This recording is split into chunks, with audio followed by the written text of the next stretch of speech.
수가 있고요. 자, 우리나라 이제 대부분의 금융자산을 보게 되면은 재밌는 게 있습니다. 자산을 보면은 해외 같은 경우는 자산이 부동산 차지하는 비중이 이렇게 생각보다 많지 않습니다.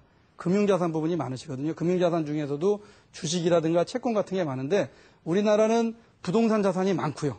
부동산 자산이 많은데 또 금융자산 중에는 어떤 부분이 많냐면 예금이 또 많습니다. 그러면은 선진국으로 가려고 그러면 꼭 선진국처럼 그렇게 잘하는 보장은 없지만 선진국이 그런 모습을 보인다 그러면은 우리나라한테도 시사하는 바가 있겠죠. 그러니까 여러분들이 만약에 여유 자금이 갑자기 한 100개가 생겼다.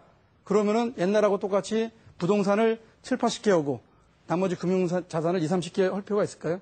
제가 보기엔 그러려면 한 50대 50 정도로 하시면 어떨까요? 선진국은 부동산이 3, 40이라고 그러고 우리나라는 7, 80이라고 그러면은 그 가운데 정도 하시면 어떨까요? 뭐 그렇게 하라는 말씀이 아니라 그런 것도 여러분들이 한 번쯤은 세계가 어떻게 되는지 글로벌화 되니까 한번 고민하실 필요가 있을 것 같고요. 자, 요거 하나 이제 재밌게 말씀을 하나 드려보겠습니다. 그래프를 오른쪽에서 왼쪽으로 보십시오. 이게 20년 전이고요. 이쪽이 현재라고 생각하시면은 예전에는 채권 투자, 부동산 투자, 주식 요 하나만 잘해도 됐습니다. 그러니까 예전에 금리가 10% 20%일 때 지점장님하고 같이 이렇게 그냥 이렇게 지점장님실에서 커피 한 잔 마시면 되던 시기였거든요. 부동산만 잘해도 되는데 이게 수익률이 여기서 이렇게 비슷하게 되네요. 무슨 말씀이냐면 하나만 잘해서는 되는 게 아니라 좀 유식한 말로 포트폴리오. 무슨 말씀이냐면 채권, 부동산, 주식을 잘 조합해서 하실 필요가 있는 세상이 됐습니다. 그러니까 굉장히 머리가 복잡해지시는 거죠. 옛날에 하나만 잘하면 됐지만 이제는 잘 조합을 이루셔야 되는 거고요. 자, 여러분들 수익성, 안정성, 유동성이라는 게 있습니다. 이게 그 대부분의 이제 금융상품을 할 때 저희들이 말씀드리는 건데 수익성이 높으면요. 안정성이 좀 떨어져요.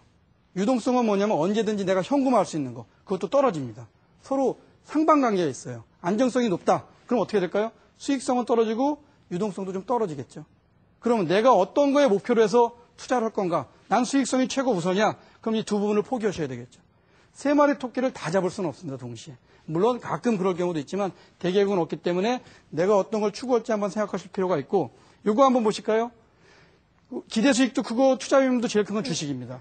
그 다음에 기대수익 낮고 투자위험 낮은 건 은행 예금인데 재밌는 게 뭐냐면은 대부분의 분들이 그냥 예금에만 다 넣든 든 주식에만 넣든 든 그럽니다. 이 중간에 있는 이 다양한 상품들이 많은데 여기를 잘 모르세요. 그러니까 이런 부분들을 하셔야지 위험도 줄이고 기대수익도 높일 수 있는 그런 게 아닐까요? 그러니까 이런 거는 여러분들이 관심을 가지셔야 할 부분이고요.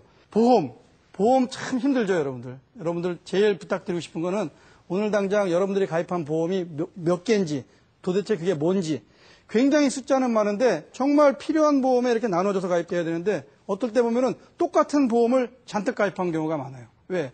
옆집에 아주머니가 보험 회사 된다고 해서 오고 이모님이 온다고 해서 오고 막 가입하시다 보면은 뭐 알아서 잘 해주겠지. 근데 어느 날 그분은 또 그만두시고요. 그 다음은 똑같은 보험을 잔뜩 가입하신 경우가 많아요. 그러니까 여러분들이 한번 그런 경우가 많기 때문에 보험 상품을 한 번쯤은 다 꺼내가지고 이게 뭘까? 모르시면은 보험회사에 전화 오셔가지고 이게 뭡니까 도대체? 설명을 들으실 필요가 있어요. 그래야지 다음에 누가 보험 가입하라고 하더라도 나 그거 많아요. 보세요.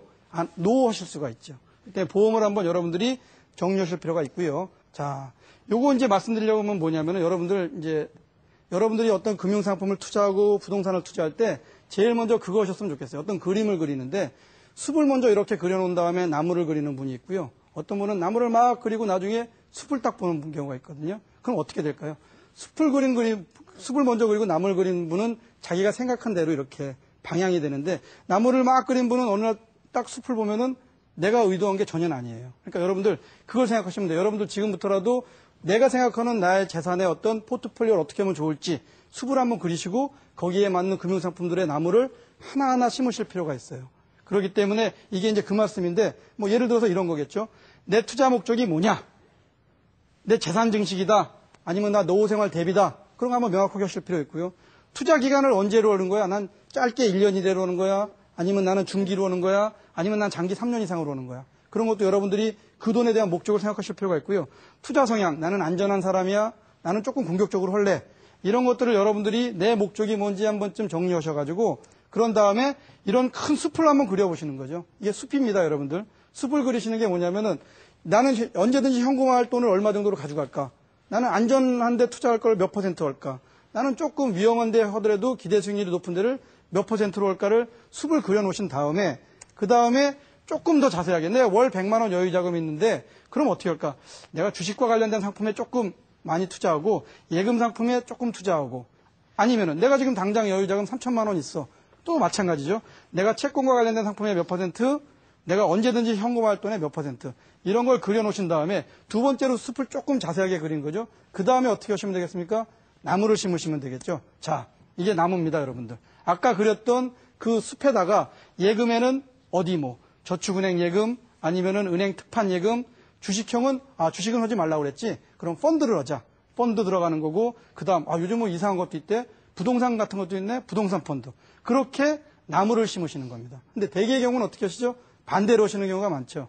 이렇게 나무를 심고 보다 보면 거꾸로 가서는 예전에 말씀드렸던 것처럼 내가 의도하지 않은 대로 숲이 그려지는 겁니다. 그러니까 우선은 지금 현재라도 여러분들이 여러분 자산을 잘 한번 생각해서 나한테 맞는 숲인지 아니냐 한번 판단해 보신 다음에 맞는 숲으로 그리실 필요가 있고요. 그 다음 제일 중요한 거 비과세, 소득공제, 세금 우대 다 세금과 관련된 겁니다. 여러분들 이거는요 노 리스크, 리스크가 하나도 없으면서 하이 리턴 수익이 굉장히 큰 겁니다. 왜? 세금은 나라가 안 망하는 이상은 보장해 주는 거 아닙니까?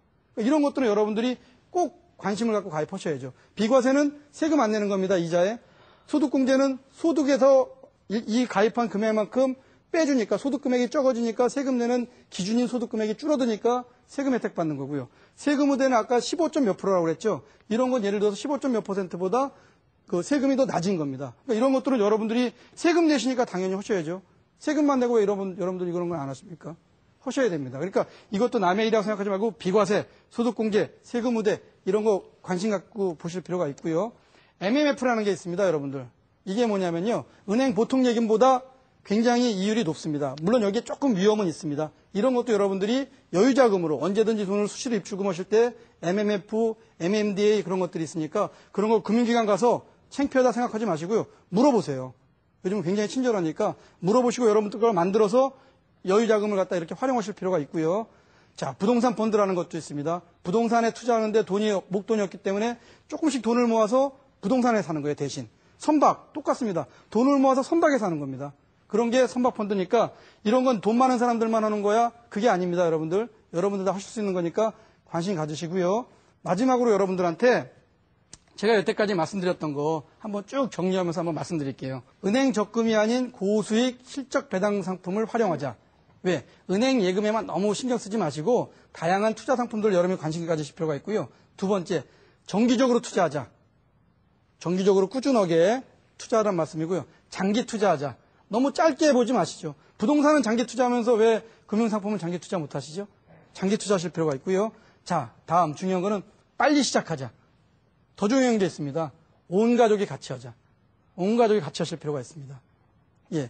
마지막으로 한 말씀 드리겠습니다. 이건 제가 가장 좋아하는 말들입니다. 가족부터 만족시키자. 부자가 되고 싶다면 가장 가까운 고객인 가족부터 만족시켜라. 그래야 마음 놓고 일에 미칠 수 있다. 다음, 돈에 대한 위선을 버리자. 부자가 되려면 돈에 대한